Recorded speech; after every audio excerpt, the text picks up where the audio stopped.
hard skills, but the soft skills, like the human skills, that we should develop more to be more agile, to be more open, and can then faster adapt to these changes. What do you have like certain skills that you say this is like something we should teach more, we should learn more to be ready? Yeah, I think and that yoga teacher is a good, is a good example of that. Not that we all need to be yoga teachers. I can't do yoga, But I think basically is that whole emotional intelligence, collaboration skills, the being comfortable with your being, so that you are not being challenged by somebody whenever there are changes, but you are actually being challenged by yourself. How do you be a better version of yourself? And how do you see the better in people, so that whatever data sets that you're working with, it's with the intention of collaboration and being able to make better use of that. I think there's a lot of that in general. But when you talk about specific company skill sets, it very much depends on where they are in this movement. And honestly, I think in Malaysia, in most companies, and we're talking about the majority of the companies, have yet to achieve this level of adaptation of AI. We're not there. Yeah, and because of that, the change is still very gradual. And I like history lessons, 1959, for example, right? Yeah. When AI first started, and what it is now, 2019, we are barely dipping our toes in it. So if you look at that whole time lapse and transition, we're not there. So I think there's no fear. I'm quite sure, Patrick, you will live till 65 in your career and move on, going back to your original 35 years. Yeah, so I don't think the transition is honestly Everyone is calculating it.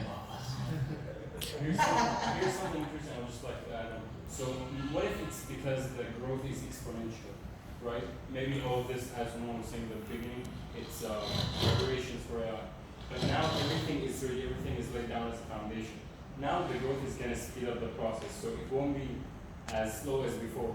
So instead of, 20, 30 years, it's going to be 5 or even less. Especially that many of the things still take time with preparations. But now the preparation is there, so what do you think?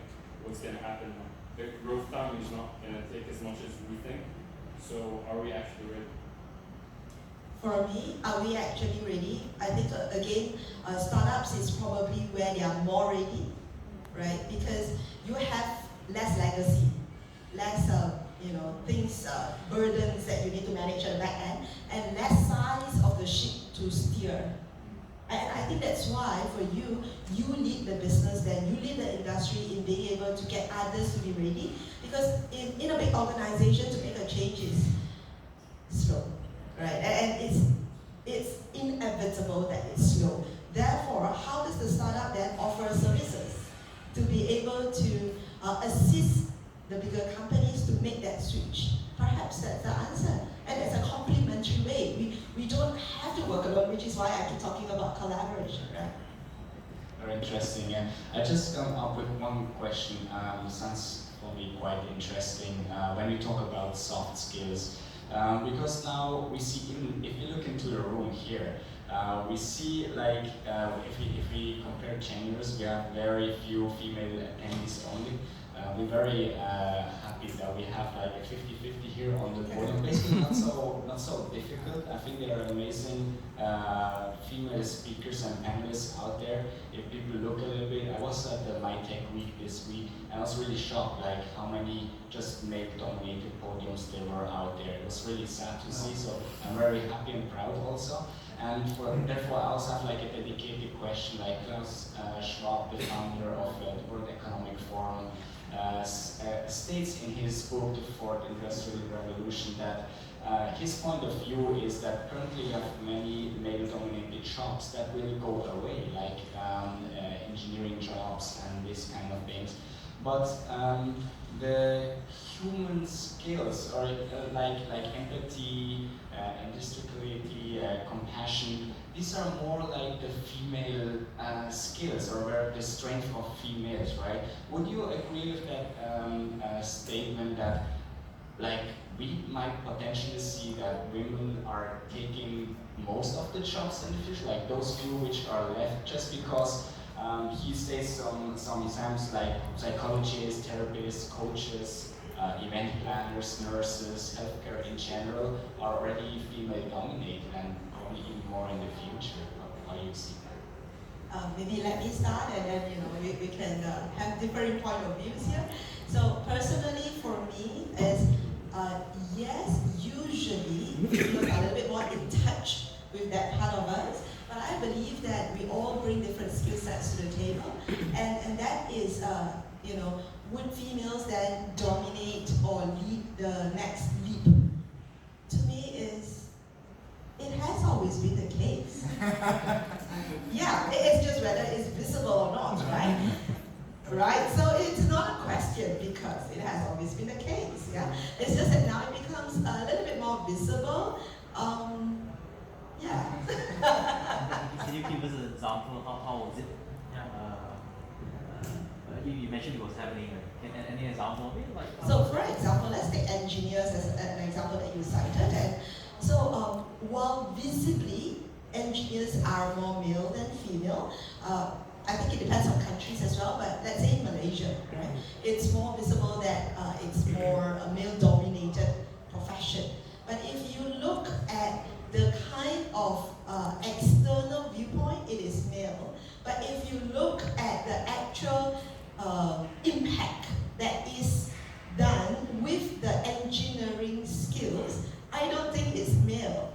It is the males who are in civil engineering, for example, or certain other lines of engineering. But when you look at the complete project of what is being done, actually the impact is a lot driven by the females, right?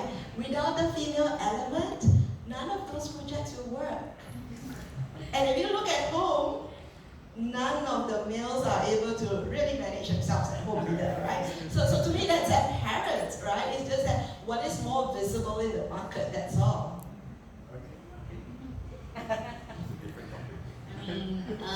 Me being a female data scientist, I do feel the impact in terms of the hype around being female when you're in this industry. Like, for example, last year I spoke at quite a few events, and the event organizers would outright say to me that we're inviting you because you're female and you're good PR, you're a good publicity stunt, you're good at attracting people. In fact, so much so that even though I might not have as much experience as a CEO, for example, but because I'm a girl, they would actually put me in the poster to give people the impression like, hey, come because there's a female speaker there. And even one of the events, I was the only female speaker, and I was also the youngest speaker there. And again, I feel like at times I do agree that a lot of these, the motivation behind it is again for the publicity effect. It's also, but for me, I don't view it as a bad thing because first, I don't have to have as much competition in terms of getting a speaker slot. Second one is that from my aspect is I do think that it's a very good way to empower the younger generation so that they can see.